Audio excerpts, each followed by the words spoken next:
Well, before you head to college, the big test that you may take has some new changes. I'm talking about the SAT this morning, and although it can be intimidating for some, now the student is at the forefront. So let me explain here. The biggest change, it's all going to be digital. That's right, number 2 pencils are a thing of the past.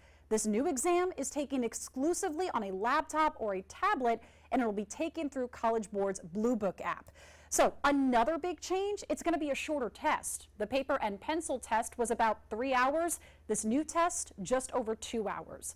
And this will allow students to focus a little bit more on content rather than endurance. And finally, the test is being tailored to the individual. So this is a really important one for students to know about because that means the exam is going to change based on your knowledge. To help better explain this, I spoke with Brian Galvin. He's the Chief Academic Officer for Varsity Tutors.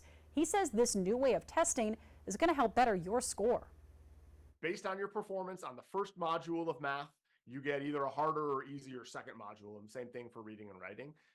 It's not punitive. What it's really designed to do is make the test shorter so that if they know that your potential is between 1,400 and 1,600, they don't have to ask you a bunch of basic questions. And if you're just not quite there, they don't need to clobber you with the harder trigonometry questions and triangle similarity and all those kind of things. They want to find out if you're going to be in that, are you more of an 1,100 or a 1,200? They're going to ask you questions more in that range. Also, because this is a digital exam, the math portion of the test now has calculator access. And with these new changes, test scores will come back to students faster. It will be just a matter of days compared to weeks. So how do you test prep for this new type of exam?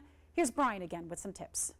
Being really proactive before you start a question, know what your job is and know what your strategy is.